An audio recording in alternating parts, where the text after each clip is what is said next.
আসসালামু আলাইকুম রহমতুল্লাহ। আজকে আমরা শিখব নিত্য প্রয়োজনীয় কিছু শাকসবজির নাম।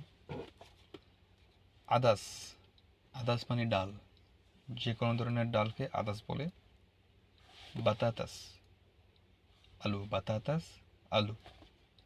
দিজাজ মুরগি, এটাকে অনেক জায়গায় দিয়াই বলে, তবে দিজাজটা প্রসিদ্ধ।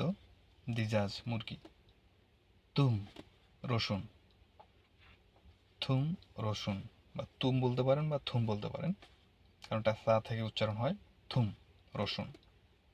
তারপর হলো যে বাচাল, বাসাল মানে পেঁয়াজ। আমরা যেমন বাসাল বলি, যে বেশি কথা বলে, বাসাল মানে পেঁয়াজ। তারপর লাহাম, লাহাম মানে গোস্ত।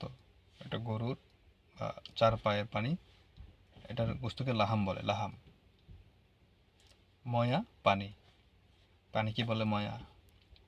আমরা যেটা পান করি সেটা ময়া শরাব, গোসল করার জন্য যেটা গাছের ময়া, এমন।